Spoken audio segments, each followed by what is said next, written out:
Welcome to World Alert Updates. Subscribe and press the bell icon for more updates. Breaking news from the South China Sea, a flashpoint between the world's two most powerful navies. A Chinese destroyer made a direct, threatening approach, a clear challenge to the American presence. The U.S. Navy didn't flinch, exposing critical weaknesses in China's military machine. The world saw a demonstration of power, restraint, and resolve. The message was clear: the U.S. Navy is ready for any challenge. The South China Sea, vital for global trade but a hotspot of geopolitical rivalry. China claims nearly the entire sea, building military bases on artificial islands, heightening tensions with neighbors and the U.S. The U.S. Navy conducts freedom of navigation operations to challenge these claims and uphold international law. On this day, the USS Princeton, part of the Nimitz carrier strike group, patrolled international waters. A Chinese destroyer shadowed them, standard, until it suddenly broke formation. The Chinese ship accelerated, aiming directly at the Princeton, a dangerous, unprofessional move. The bridge of the Princeton became a hub of focused activity, but there was no panic, just calm, efficient response. The captain watched as the distance closed, a collision seeming imminent. This was more than a game of chicken, it was a microcosm of the larger struggle for Indo-Pacific influence. China asserted its ambitions. The U.S. stood firm for a free and open order. The actions of the Princeton's crew would have consequences far beyond the horizon. They were on the front line of a new kind of Cold War, one fought in the gray zone between peace and conflict. Every move was scrutinized, every decision critical. The world's attention was fixed on this tense encounter. The outcome would shape perceptions of power in the region. The stakes, not just territory, but the rules of the global order. The USS Princeton's response would echo far beyond these waters.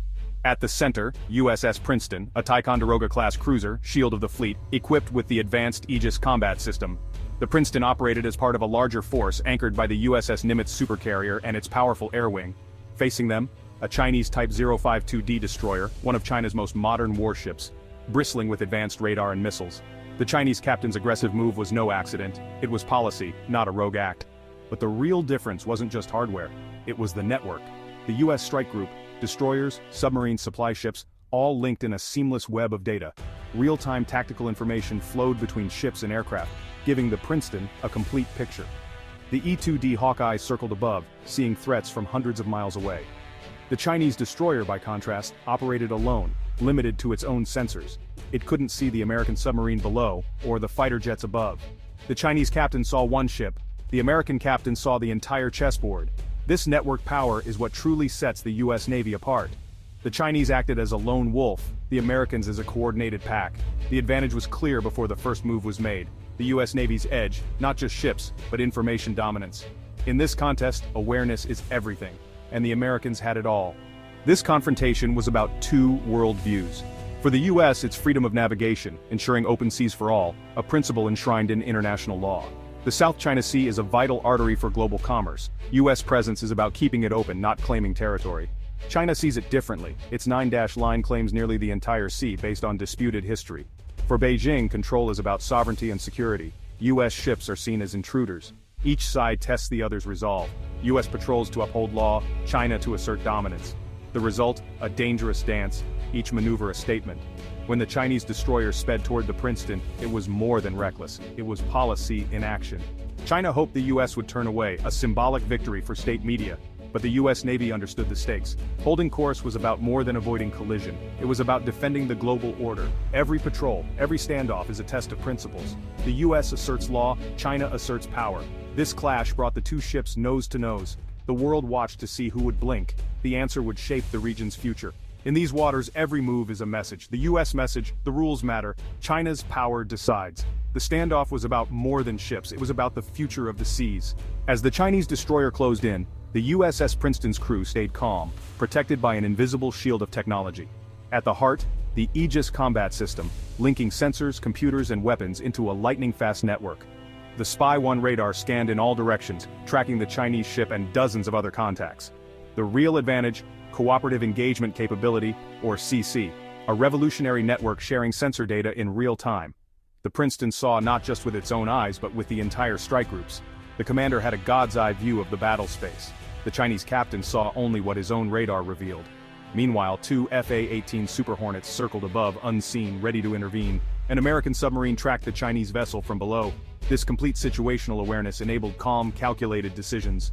The carrier strike group's layered defense meant mutual support. If one ship was threatened, the whole network responded. The Princeton's job detect and engage threats far from the carrier. The formation was a trap, set before the Chinese ship even charged. The U.S. advantage not just firepower but information and coordination.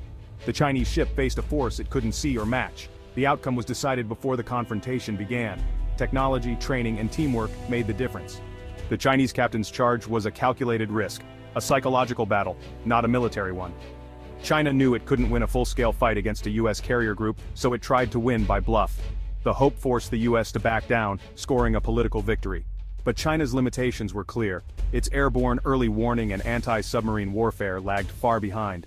The destroyer operated with a limited view, unaware of American jets above and a submarine below. The U.S. commander saw all the cards. The Chinese captain was in the dark.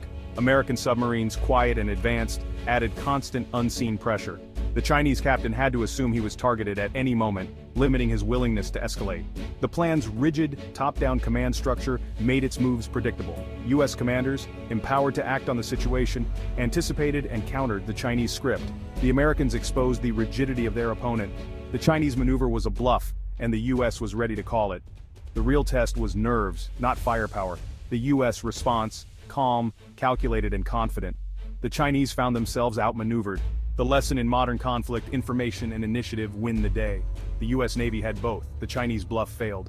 As the Chinese ship charged, the U.S. advantage became clear. It was about integration, not just hardware. The USS Princeton responded with electronic warfare, able to jam the Chinese ship's radar and communications without firing a shot. The U.S. strike group operated like a symphony, the E-2D Hawkeye as conductor, destroyers as strings, F/A-18S as brass, and the submarine as silent percussion. Every unit knew its role, performing with flawless coordination. This level of joint force integration is something China is still years away from mastering. Discipline tied it all together. On the Princeton's bridge, every sailor acted with focus and precision. Communications were clear. Decisions were based on a complete picture. No panic, just quiet confidence in training and equipment. Professionalism under pressure is the U.S. Navy's greatest weapon. It prevents miscalculation and denies the enemy the chaos they seek. Superior technology, coordination, and discipline created the perfect trap. The Chinese ship thought it faced one opponent. In reality, it faced an entire integrated force. The American response revealed overwhelming superiority, layer by layer. The goal: de-escalate by making the Chinese captain realize he was in an unwinnable position. The U.S. didn't need to escalate. Their dominance was already clear. The message: you're outmatched and escalation is futile. The climax came not with a bang, but a quiet realization. The Chinese destroyer pressed close. The Princeton held course, unshaken. Then a calm voice from the Princeton radioed the Chinese ship, identifying it and warning it was being tracked by air and subsurface assets. For the first time, the Chinese captain realized he was not alone. Simultaneously, two F/A-18S descended for a visible flyover. No attack, just a show of presence. The message: you've been watched the entire time, and U.S. air power is ready. The unseen threat became visible. The bluff was called. This is modern naval dominance, achieving goals without firing a shot. The U.S. used presence and awareness to control the situation. No need for missiles or guns, coordinated demonstration was enough.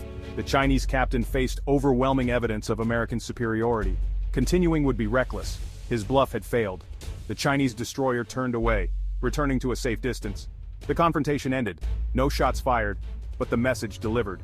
The Princeton and the Nimitz group defended freedom of navigation and contained Chinese aggression. Stability was restored through disciplined presence and power. The world saw who truly controlled the seas. After the incident, silence from governments, but the message was unmistakable. For China, it was a humbling lesson. Advanced ships alone aren't enough without mastery of modern warfare. The gap in command, control, and coordination was exposed. China's act of intimidation became a strategic setback, forcing a reassessment at the highest levels. For the U.S. and its allies, it was a reaffirmation of deterrence and commitment to a free Indo-Pacific. The operation set a new standard for crisis management at sea. It showed escalation isn't inevitable. Technology and discipline can uphold law without violence.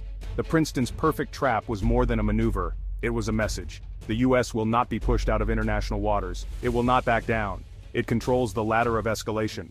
The world took note, and the balance of power in the South China Sea was made clear.